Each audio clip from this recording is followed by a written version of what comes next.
Hey Raghunath, tell everyone about our Patreon community. Sure, Kastuba. The Wisdom of the Sages Patreon community is an incredible online yoga resource.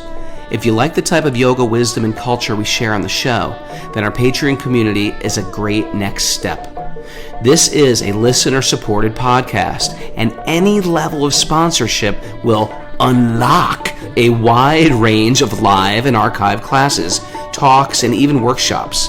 Raghunath teaches, I teach, and we have a host of other excellent teachers on topics ranging from yoga philosophy, asana classes, storytelling, Ayurveda, kirtan, cooking, meditation, and a lot more. We even have an incredible online Bhakti 12-step recovery group. So if you want to check it out, go to patreon.com/wisdom of the sages. All right, let's get it on. Om Namo Bhagavate Vasudevaya. Om Namo Bhagavate Vasudevaya. Om Namo Bhagavate Vasudevaya.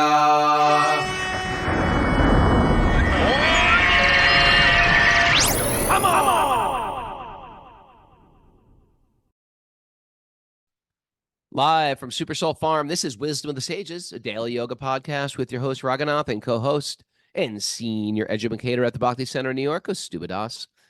Welcome to the show, everybody. Welcome to Thursday's study of the Srimad Bhagavatam. We're here. Discussion. I would call it a discussion. And study. We're going to study it and discuss it. We're going to do both. Yeah. Yeah, we're going to. Kastuba's live in Rishikesh at the Kirtan Festival going on there. I'm here with Miss Mara, who's knitting away, taking notes, and Maya, who snuck into the house.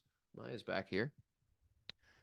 And we had a nice little get-together kirtan, impromptu kirtan. Patrick Heff came over, and Katie and the kids came over, and Bobby Marchand, and we just sang. We just sang and had a great Ekadasi feast. Oh, nice. It was very nice. How are you? Okay. Doing wonderful, Raghunath. Just wonderful people here everywhere I turn. You know, there's just wonderful devotees, wonderful kirtans, great sangha, great prasad. Did you bathe in the Ganga Every yesterday? day. Every day. How do you get down there? Today, you walk down to the river from where you are? Because I know you're not that close. No, I crawl. What do you think I do? Well, I don't know. Take a rickshaw. It's not that close. That's my question. There's not a lot of that, to get down there, you kind of have to walk. It's like lots of steps and everything. Mm. But I walk it down, and today I was with Gaurvani Prabhu. We bathed in the Ganga. Did you do 3 drops or full submersion? That's what I want to know. Full 3 submersion. drops. Tell me the truth, submersion. Okay? Full submersion. Nice. Yeah. That's the way to be. Next time. Good. So today's almost over. Tomorrow Tomorrow I leave. Tomorrow you leave. Yeah. Leave where? I go to Govardhan. Oh, man. All right. That's great. How you getting there? Taking a taxi? Yeah. All right. Great. That's great news. Yeah. Now we're gonna get Although Kastuba live honestly, it's from hard to leave Govardhan. here right now. I What's was that? just having lunch with Ninja Swami, and he was like, "Oh, you're leaving? That's so sad." I said, "It is sad, but I am going to Govardhan." He said, "Well, I suppose that that makes it up." Well, what is the what is the program there for the kirtan thing? How long does that go for? It goes till the 21st. So it started on the 1st, and it goes till the 21st. 21 days? Yeah. What? Yeah. Oh, jeez. Amazing. Yeah. And every night, it's like killing it. The devotees Every night, the devotees killing are it. tireless. They're tireless. You They're know, cooking, you they're have serving, that they're cleaning, they're violin. singing, they're dancing. You have that violin player over That here, violin. Arshana. What's her name? Varshana. By the way, She's if a you don't great know soul. this, what's her Instagram? Anyone know? Put it on the board if you know it. She's like a world famous violin player. She's Who so became high a devotee. level. We like should interview her. We should interview her. You're right. She's so high level I know. that she's the lead violinist in the Moscow Philharmonic. not Moscow, Vienna, which is like It's bigger than Moscow. a cradle of classical music. It's like Mozart and everyone was.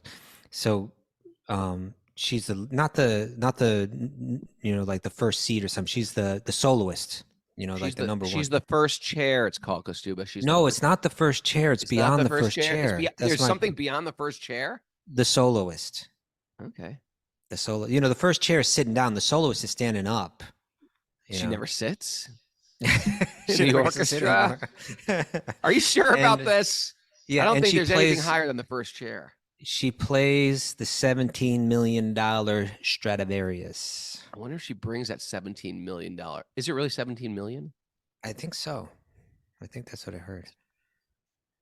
For a violinist. Violin.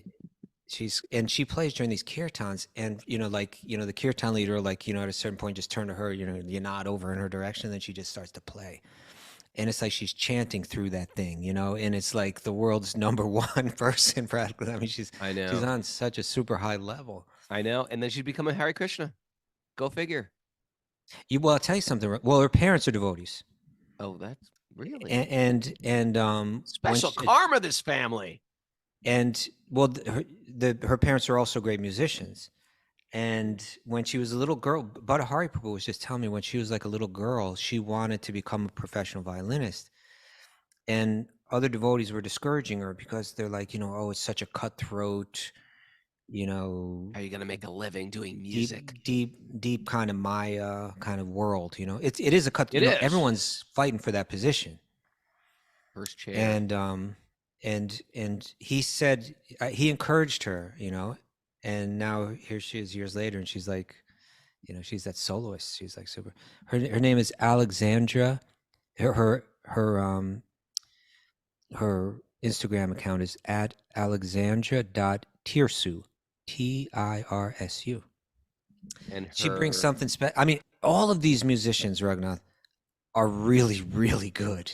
The ones that are there. Yeah. Yeah. I'm watching. And then she's kind of like just on this whole other level of musicianship too, just in terms of makes me want to just sit down and shut up. Because you play the violin. I'm doing some Youth of Today show. I'm telling you, don't put me in her category. No, but you do play the violin, so you can appreciate, right? Yeah, I play the violin like a chimpanzee bangs two sticks together. That's what I do. I was, in the summer when I was in Austria, I was at that event. You were at that event where there were all these devotees, and remember we were on that floating thing where you float off into the lake. It's called. Yeah, in my country we call that a boat. No, it wasn't a boat. It was a flotilla. That's what they call it, a flotilla or something. It's a boat. It's called a flotilla or something like that. It's like just a deck. This floating thing that was on the water with an engine. That's what it was. An anchor. So anyway, when we were on that, I was sitting right next to her and she was playing and was like, wow, like the quality of that violin and the quality of the sound, the quality of her. Yeah. But it's like, like we were talking about I've been thinking, I think I talked about this yesterday, but I'm thinking a lot about it, Raghunath. That statement by Srila Bhaktisiddhanta Saraswati Thakur, how Krishna descends and enters into the heart, right? And then when you chant, really chanting the name, it's not just a mundane sound vibration you make with your mouth, but it has to rise from your heart through your mouth, and that's the holy name. And, it's like, how does Krishna descend into our heart? It's by hearing Bhagavatam every day. It's by associating with great devotees. It's by going to the holy dham. It has to accumulate these feelings that you have in your heart that become expressed through the name when you chant it. And when she's playing, it's feeling like how Krishna is accumulated in her heart is coming through the violin. There's something about people who are expert at an art, but also filled with bhakti. Oh, yeah. Because there's people that are expert at a lot of things, but the motivation may be different and maybe totally not bhakti. It could be like the flow. They have some divine shakti running through them. They've got some empowerment from a previous life, almost a mystic perfection, but it's not necessarily bhakti. So when you see a devotee with this type of, it's the merging of the shakti and the bhakti, and it's quite impressive. Oh, I get it. Very, very powerful. The merging of the Shakti and the Bhakti. Merging of Can you bless me with that, Raghunath? Can you bless me? You are blessed. Open your third eye right now. Thank you. All right. Should we read the nuggets? I have some announcements, sir. Here's some announcements. When am I going to be in? I thought Mara does the announcements on this show.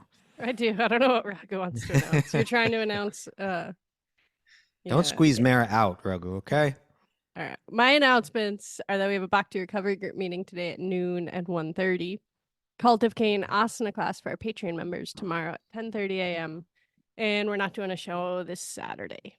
What are you talking about? We decided not to do the show on Saturday. Oh, what are you talking about? You guys whipping out on me? Okay, here's my announcement. I'm just kidding. I'm doing a My come on here. April 10th, that's a Wednesday in Los Angeles in Culver City at Veda Yoga. I'm doing a kirtan book release. That's at Veda Yoga with Kumi, one of our regular others out there. She's got a great posse. The next day, San Diego at the Krishna House. That is Thursday the 11th. Look at you. Yep. On tour. Thursday 11th, we're doing a kirtan, book signing, Q&A, etc. Then Friday the 12th in Long Beach, California at Yoga 108. That's Morrie's studio. She's a other Zoomer, etc. And then, of course, Saturday is the Youth Today reunion and somewhere in California. And Sunday is the Shelter reunion in California. Question. How do you get from the Krishna House in San Diego to the temple in Long Beach? Did I get there? In a car? Yeah. What do you mean? Yeah, well, like how though? Dandavat Parikram. What do you think? How do you get there? Oh, I get it. You're setting me up for California. You take the 405. You take the 5 north, turn to the 405, exit La Brea. Hey, get out of here! What are you doing here? I'm trying to be serious here, and you're bringing me to Saturday Night Live skits. It's the Srimad Bhagavatam. Come on. Can I do my announcements now? Yep. You got announcements? No, I don't have any announcements. Let's get going. Let's get into the nugget. Nugget. What's the nugget? I didn't get a nugget today. Oh, there's another Tuesdays with Morrie nugget? Yep. What the heck? I thought this was yesterday's. Oh. Okay. Continuing on with Morrie. I like to picture this, elderly Jewish professor guy like about to pass away who's just like got these insights, Yeah. Okay. These people were so hungry for love that they were accepting substitutes. Oh, I like this. They were embracing material things and expecting a sort of hug back. You like that? But it never works. You could appropriate that. Yeah. I have. I did this book before Morrie did. Trust me. You can't substitute material things for love or for gentleness or for tenderness or for a sense of comradeship. Comradeship. That's from Tuesdays with Morrie. I said in Youth of Today, before I was even a devotee, I said, are we in love or just so alone that we're looking for anyone to hold? Oh. Are we in love? Cut it out. It's the same thing. That's what I'm feeling. No, the idea is that the soul is desperately lonely. Yes. And when we find anybody that's interested in us, you're interested in me? You can have me. We have such low a bar of who we let into our life because the soul is deeply lonely. And it's not just for a person who just stays alone in their house and doesn't go out much. No, that person could actually be quite satisfied. Extroverts, people who are out in the world doing stuff in the world. The soul is deeply lonely and the soul is hungry for reciprocal love. And so this is such a great quote, huh? These people were so hungry for love that they were accepting substitutes. They were embracing material things, expecting a sort of hug back. Oh, that was poetry. There you go. You see, you weren't so excited about this nugget before we started. Well, it got thrown upon me at the last minute. Okay, would you like Morrie again, that guy? Well, I'm also trying to chant japa with my phone off. So when you send me a text, I'm not even looking at it because I'm in Radha and Krishna's divine. Okay. Yeah, but you know what this reminded me of, and you were practically speaking from it right now, Raghunath. Me? Yeah, you're thinking like Mother Teresa, because Radha Swami, I think in The Journey Home, when he speaks about Mother Teresa, Over here, Raghunath. Over here. I am here. Right here. Stretching my neck. Shanakarishi, you can't send. I mean, you can't send images over that chat board. It's gonna. Raghunath is like a moth to the flame, to that kind of All right, thing. go okay? on. So no, in the journey home, when Ranaswami speaks about Mother Teresa, I believe the quote that he really remembered and shared there was she was saying that, you know, because she was feeding so many hungry people in Calcutta. in Calcutta, and she said, well, everyone is starving, but it's not food that they're starving for, right? But everybody's ultimately starving for love. And I think that Morrie here is taking it to the next level, saying that's right, that's what they're hungry for, but it can be hard to find. It They're can be hard to find. expecting an embrace back in return, isn't that? Oh. And they're from these substitutes, from these material things. Now, Prahlad, who we're reading about now, he's getting this. And so yesterday he said, "You're chewing the chewed over here. You're expecting, you know, here it's saying expecting a hug back.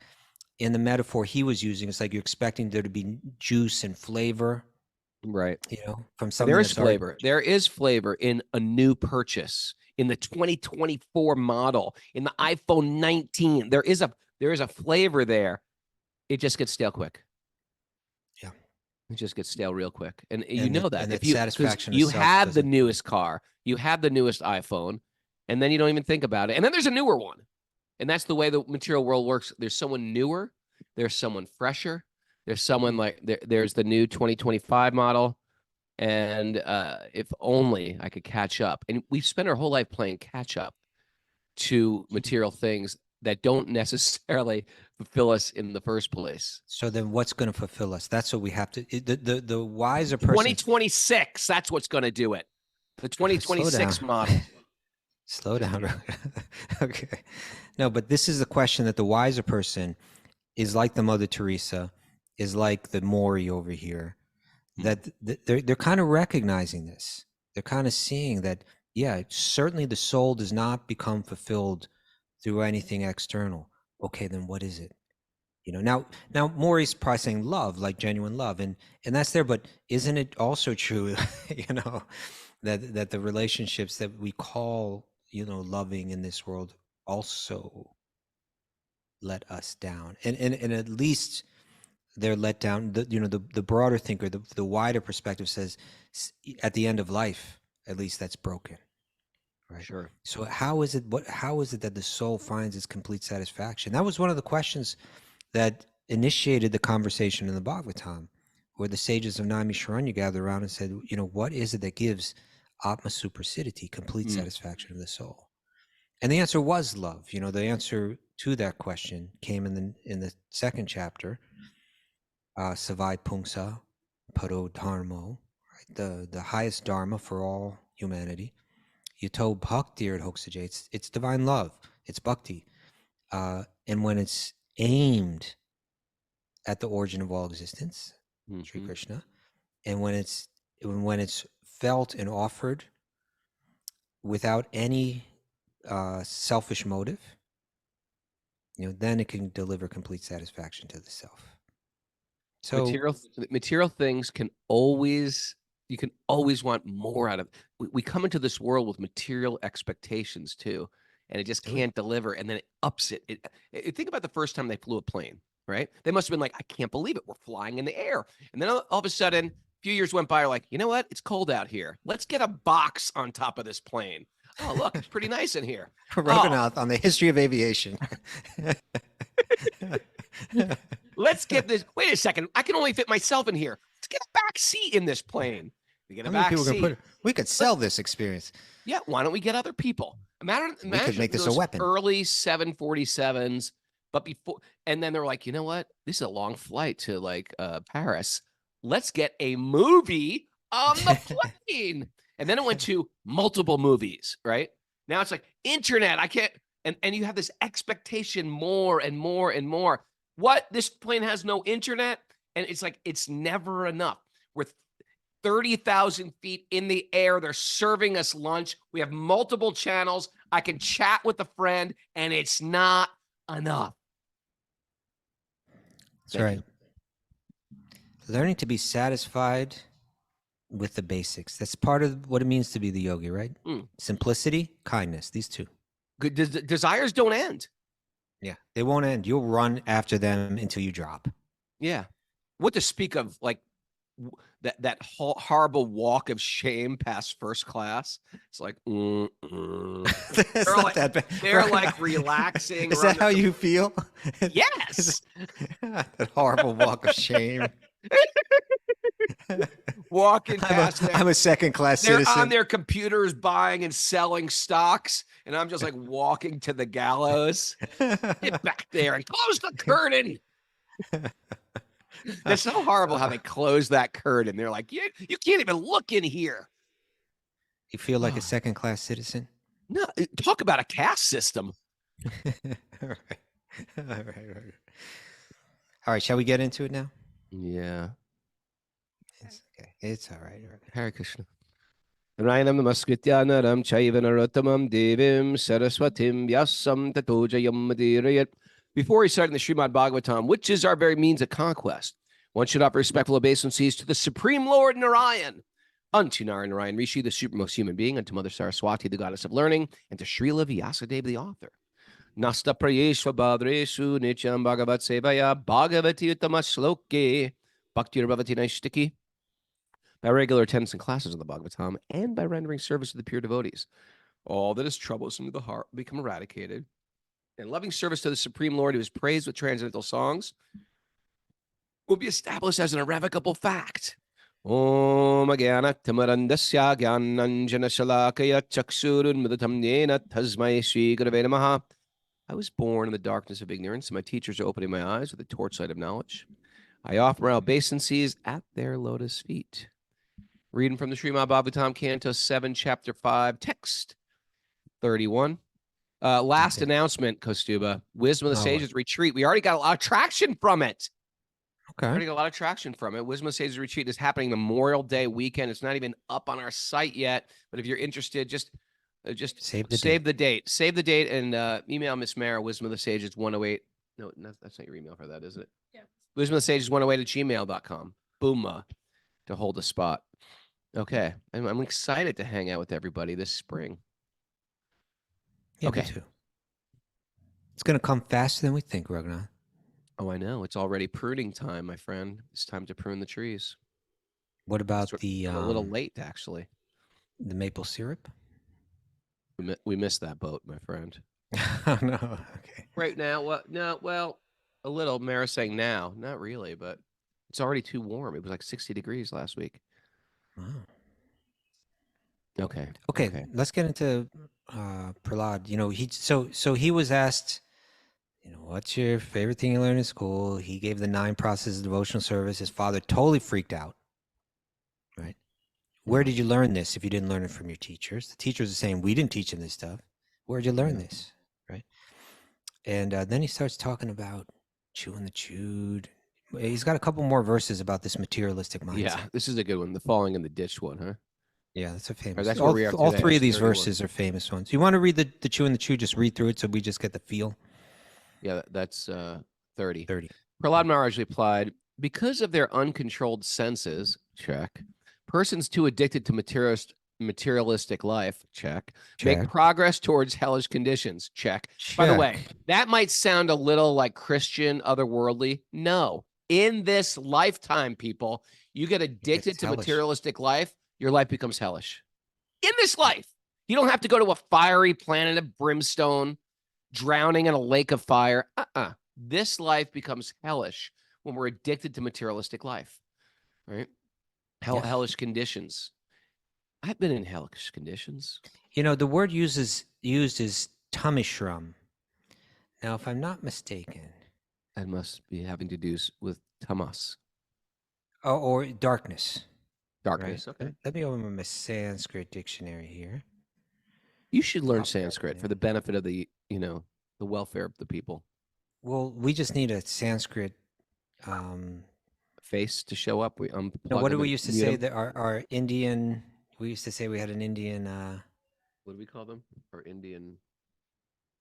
You know, it was like a journalism correspondent. Term, right? Correspondent. Yeah, we need a Sanskrit correspondent. Yeah, Tamishram, darkness. Oh, and then you have Prabhupada's translation here: hellish life, darkness. Yes, I think like we say, bring me away from the darkness and towards the light, that Tamashram. So you could translate this. Prabhupada throws in that word hellish. And of course, he was raised, he learned English and so on in the Christian college, in the Christian schools when he was growing up in Calcutta. It could have been translated, probably, it seems. It said they make progress towards darkness, right? They move towards the darkness. It could have been translated that way. Sure. We've all been there, dark places in our material existence.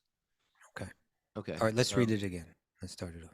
Because of their uncontrolled senses, persons too addicted to materialistic life make progress towards a hellish or dark condition and repeatedly chew that which has already been chewed. It's like they're sitting in the dark chewing on stale gum. Who did we just talk to? We were talking about taking acid. And someone was like, taking acid? I took 1,000 hits of acid once. No, Raghunath, no one has ever taken 1,000 hits of acid. That would just be too much. That's like that. No. Mara, say it. Get in your talk. It's true. We were just talking to somebody who said that. 1,000 hits. No, they just lose their mind. No, look, Greg the Gate. They didn't even lose their mind. They didn't even lose their mind. They became enlightened. No, just kidding. Hare Krishna, don't say that. But no, but people just like, because one's not enough, then you got to go to 2. And then 2's not enough, you got to go to 3. And that's the way the material world goes. You're desperately I'm looking for the flavor. No, talk to these deadheads. They do that all the time. No one does 1,000, Raghunath. I've done it before. You haven't, okay? I know the deal. Any case, unimportant. Up the ante. But your point is valid nonetheless. It's never enough. The flavor wears out. You got to up it. You got to just like if I was to drink a glass of wine, I'd be drunk. Why? Because I don't drink any wine. I don't drink alcohol. And therefore you develop people who drink on a regular basis, they develop a quote tolerance of it, and they got to up the ante. All sense gratification is like that. People want it kinkier, weirder, crazier, triple dose, double dose, overdose. Yeah, because it loses its flavor. It doesn't become sweeter. No. You know what I was reading? I was reading, because I've been studying this book by Jiva Goswami, this Tattva Sandarbha. And he was describing how the Bhagavatam has come down, Raghunath. Its history in the universe. Tell me. Okay. and so it was first spoken in those 4 verses of the Chatur Shloki. Right? It was kind of given in seed version from Lord Vishnu to Lord Brahma. Then Brahma spoke it in 125 verses to Narada. Interesting. Then Narada encouraged Vyas to go into deep meditation. And in his meditation, the Bhagavatam that we hear now, what's so funny? I can just imagine Narada saying to Vyas, you heard the Bhagavatam? Yeah, I did. Okay, great. Double it. Double it. Meditate on double it. Like make it more than doubled it. Expand on it. Yeah. So then he spoke that to his son Shukadev Goswami, who spoke it to Maharaj Pariksit, but it was overheard by Sudha Goswami, whose rendition we're hearing now. But the idea that this was what I wanted to say, was that when Shukadev Goswami walked into the area where Maharaj Pariksit was gathered with all these A-list sages. Yeah. Everyone immediately recognized, even though he's 16 years old, even though he's naked, even though he looks like he's crazy, actually, he's the most otherworldly, deeply realized transcendentalist. Everyone saw it. Everyone not only saw it, everybody felt it, everybody knew it. So they gave him the seat of prominence, and he was the one that spoke Bhagavatam to and answered the questions of Maharaj Pariksit while everyone sat around and listened. Now, in that assembly was Vyas and Narada, his guru, his father, and his guru's guru, Narada, who had both spoken Bhagavatam previously. Like Shukadev had heard it through them. But when Shukadev, and this is the difference between chew and the chewed, right? It's kind of like, it wasn't like Narada and Vyasa were like, we already know the Bhagavatam story. Got this. We don't need to hear this again. I know. Okay, let's try something newer. What else you got? Got all the flavor out of that. No, they sat down, and when Shukadev Goswami spoke it, it was like they were hearing it fresh for the first time, Yeah. even though they're the ones that spoke it to him, which speaks both to the nature of the speaker and just how special he was, as well as to the nature of the content itself, that it's not material content, it's spiritual content, which means it doesn't get chewed out. It gets sweeter as you chew Shoot out. That's funny. it. All right. What is a food that gets tastier as you eat? There is none. I mean, except in the spiritual world. maybe sugar cane. No, if you chew on a sugar cane, you chew all Well, the you're sugar chewing the out of it. husk. You chew in the husk. There's no taste. You got to keep chewing and chewing and chewing. But then it's gone again. But then it's gone Well, again. no, Okay, once you're you right. It's the hit- material world. Yeah, you've seen a sugar cane after they squeeze the thing out. It's like there's nothing that Yeah. pulpy stuff. Maybe you can make some rope out of it or something like that, but nobody wants to chew it after that. Your cane rope. Okay, let's Right. continue on because we're in You a haven't good finished place. this verse yet. You haven't finished the verse. Their inclinations towards Krishna are never aroused. That's the other problem with. Yeah, because chewing. Well, that's the other problem with being too addicted to materialistic life. Your Yeah. inclinations towards Krishna are not aroused. You You do get disgusted. I've been there. You get disgusted with material existence. Like, this is Does your lip curl and you spit at the thought? Yeah, but that's different. Yamunacharya, it's Kaustubha's quoting Yamunacharya, and he's saying with sense gratification, when he sees something that's attractive in sense gratification, he like recoils. No. He said, when I think back to my past in the way that I was so attached, he says, my lip curls and I spit at the thought. I spit at the thought because it's taking them out of the high place. But I'm saying what we do is we indulge in sense gratification, and then we're just like, oh, what the hell have I just done? No, but he had indulged. That's why he felt that way as a king. Did he? Yes. You don't know the story about Yamunacharya? No. Yamunacharya in his youth, he was a great devotee. But then, he became the king. And when you're the king, you get all the opulence, the money. You have many beautiful wives. You have unlimited wealth. You got fame. Everybody's doing everything that you say. It's not Concubines. Well, I don't know about that. In any case, he lost touch with it all. He forgot it all. But there was one sadhu, Raghunath, that wanted to help him, but he couldn't get to him. I think he knew him from way in the past, something like that. We actually just talked. I got interviewed for the Mayapur TV podcast. I think it's out now. Like, you got interviewed for it. They interviewed me after that. Yeah.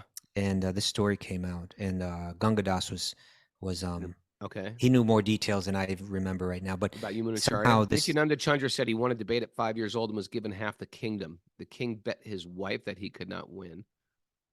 Not the Muni. Okay.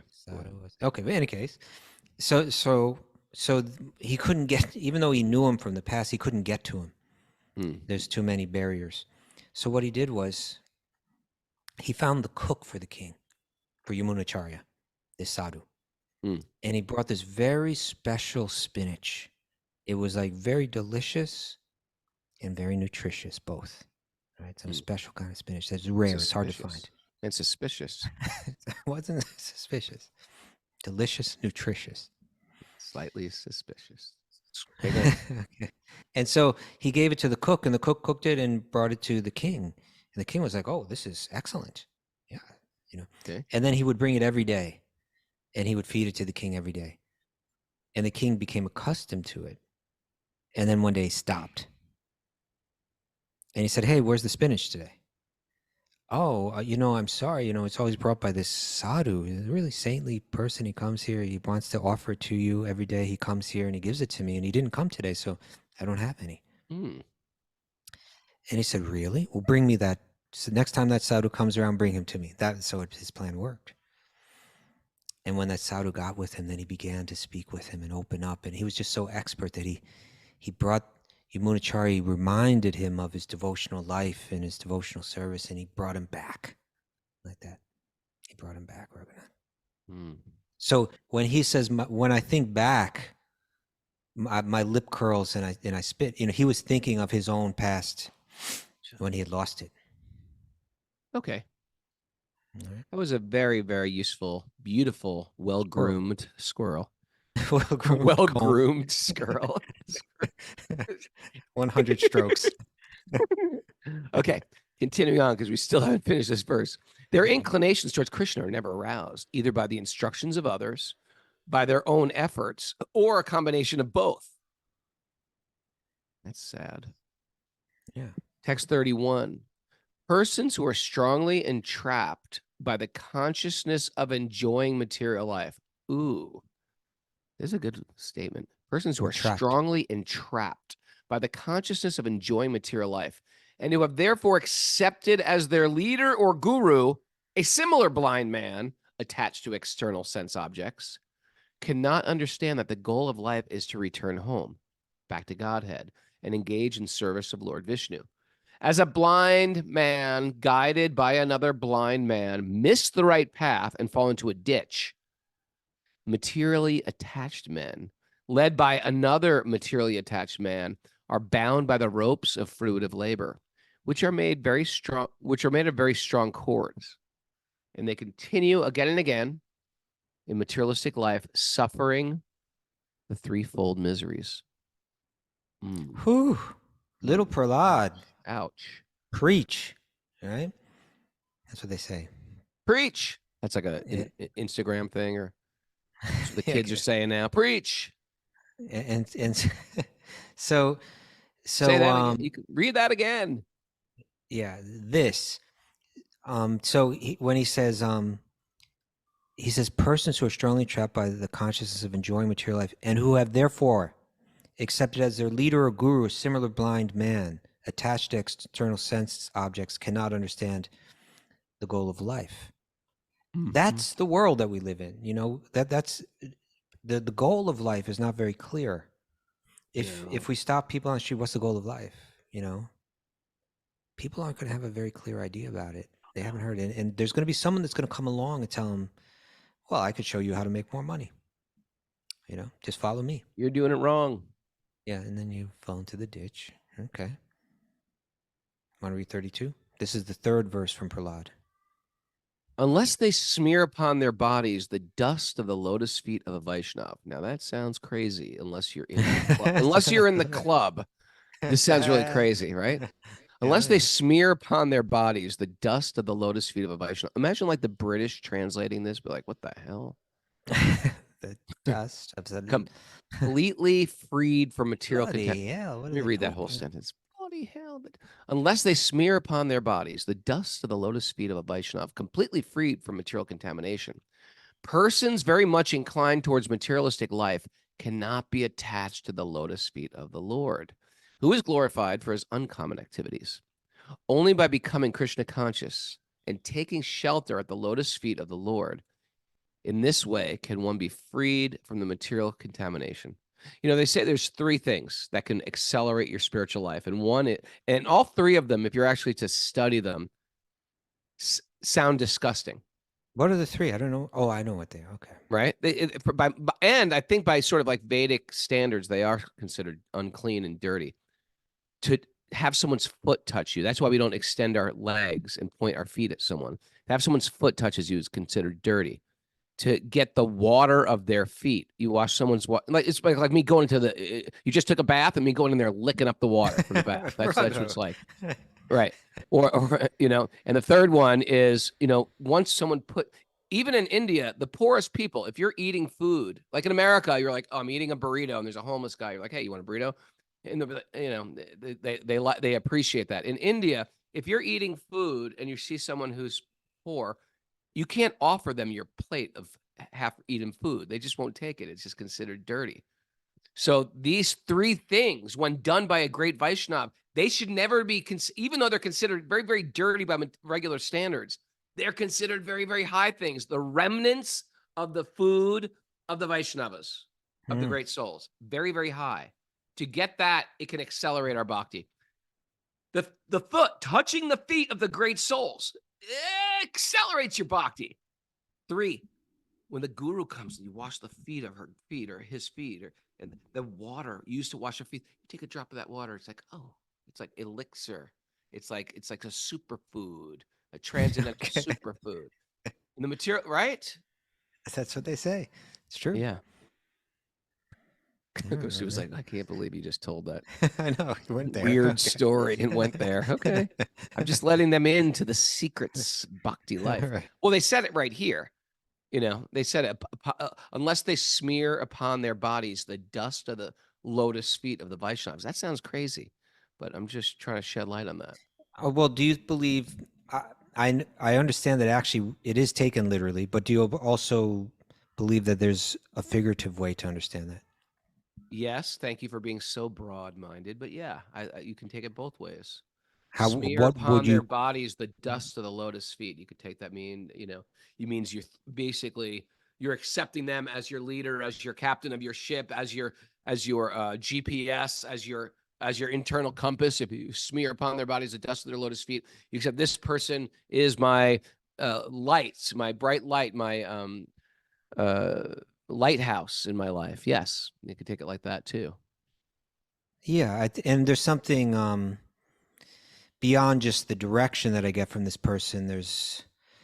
I suppose there's something, taking the dust of one's feet. It means that you're seeing yourself very low compared to them, right? It's like there's a sense of humility in it. Like, I'm down here by your feet. When you walk, the dust is getting kicked up. That's where I want to be. Sure. Right down here. And we see that in Vaishnava culture, huh? The greatest Well, souls, the most learned people, they feel themselves very lowly. Before the show, I was reading that Prabodhananda Saraswati Thakur verse. Yeah. And it was like, even though he's so high, he's a great learned sannyasi, very, very renounced. He's thinking himself very, very lowly. And that's part of the consciousness of spiritual life. Is they're seeing themselves in reality. What are we in reality? It's not like false humility. We're a blade of grass. Okay. Right? We're a tiny blade of grass in a massive field. Right? That's all we are. And to think like, oh yeah, by my mercy, but don't they know who I am? Who do they think they are? That's just like, we are just layers of arrogance in the material world. And the arrogance repels truth. It repels God, and it repels knowledge, and it repels bhakti. But that humility, I'm very tiny. It attracts the truth. It attracts knowledge. I suppose God. That's repulsive to one who has an inner misconception. You could say an inner, like, in other words, if they identify success and happiness coming through being elevated in the eyes of others, right? That's what I need. I need the prestige. Yeah. I need to be recognized as higher than others. Yeah. When that's fixed deep in your mind, then the very idea of being low is repugnant, and there's a strong resistance to it. But if you don't have that, then you might think yourself in one sense very low compared to another. It's not that you're thinking that you are worthless or terrible or anything like that, but it's out of your respect for that person that you're approaching, that you see them as higher than you. You're down at the feet. Mm-hmm. And you're getting the dust down there. That's exactly where you want to be, right? That's exactly where you want to be. And it doesn't mean that it's not a question, at the same time, you're embracing the truth that I am made of the eternal spiritual energy of the Supreme Lord. I am made of the bright, shining, spiritual energy. That's who I am. Why are you laughing? You're doing like one band name after another. Wait, am I? Strong Resistance. We're Strong Resistance. You had a bunch of them in there. I was just like, don't say it. Don't say anything. Repugnant. Why, is that a real band, or you're just saying it would mean? I don't know. We're Strong Resistance from Boston. This one's called Go. That's all. Okay. So but that smearing upon their bodies the dust, that's saying it's what is it saying? And it may sound crazy, but it's really saying to develop the deepest appreciation with humility for the great Vaishnavas, right? It sounds crazy. Me and Mara just witnessed a man at Govardhan Hill. We told us about with that. No shirt on, just like literally laying on his back, bathing himself in dust. And we just looked at each other. We're like, yeah, Yeah. That's right. Don't take it Yeah. figuratively. You Take should have it gotten right down there take with it him. Ragnar. literally. You know, I should have, but you know what I was thinking? I was like, this is my last shirt. I don't want to get it dirty. You That's see what I was that right thinking. there. I That should have right done there. it. I had some Yeah. material. You could have taken the shirt off. You know what? I had some material resistance. I had some material. I'm big We enough. got to to root say. that out. I was like, you know what? I don't want to get all sandy. I still have to walk like a few Were you more thinking miles. about that even when you were walking? Like, I should have done it. No, I wasn't. I was like, you know what? I don't want to get all dirty right now. But that's what I was thinking. I had an experience yesterday and today. Yes, go. I walked, Rishikesh has a lot of these kind of alleys, Yeah, they do. you walk through. And I was walking up one alley and I saw a person sitting. He was a young man.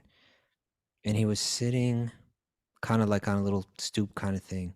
And I could see his foot was injured, like a fresh wound. Oh, okay. And it was wrapped in a very primitive way. Primitive. Yeah. And he was suffering, and I was walking by him, and there were other people in the area right now, and I guess there's something in me that just wanted to get past him. And get past him, mean like don't look at him anymore, just go on with your life. You didn't want to give him any mercy for money or I kind of that. foresaw that happening. How old was he? Probably like 19. Oh, Kastuba. Yeah, and then I got past him, and he kind of did call out to me. He didn't do it very strong, Yeah.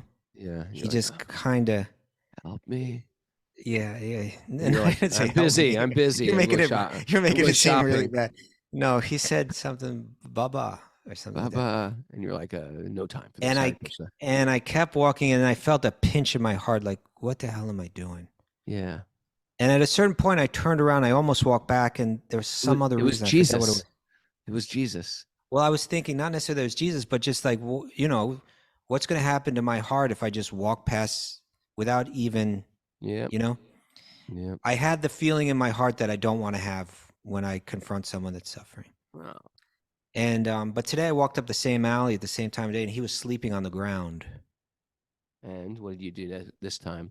You had a change of heart? I had a change because I wanted to. After I was past him, I repented internally. Good. And so what did you do this time? I helped him out. Well, that's good. And I felt good about that because we do have to. You know what, Ragnar? We have to go that extra step. I want you to go back to Govardhan, take your shirt off, and get right down there. I will. I want you to go back and lay down with that guy and make him some kitchery, damn it. All right. He didn't seem hungry, but he seemed like he had a foot that wasn't. He had a foot issue. You needed help. You could have poured some hydrogen peroxide on that foot of his. Well, I tried to help him out. So anyway, I will go back to Govardhan.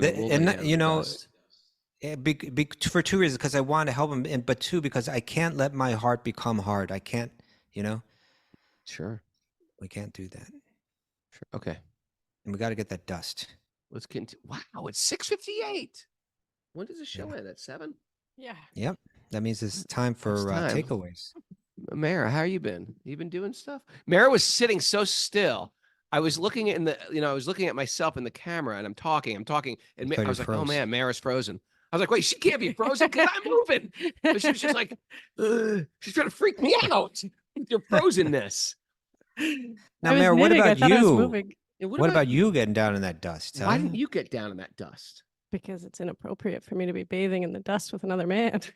Yeah, that would have been weird. You know what? I think it would have been materially inappropriate, but it would have been spiritually high. Perhaps. I actually felt like I didn't want to ruin his bob. Well, like even by witnessing it, that was not. Yeah, even by watching it, I felt a little bit like I was intruding on his personal. Yeah, because no one was around. Yeah, it was just. So you could have gone a little further down and then did it. I know. It was just him alone, and we sort of barged into his private party with Govardhan. I'm gonna come up to Super Soul with a lot of dust, and I'm just gonna be like. This will teach you guys. I'm gonna go to your house with a broken foot.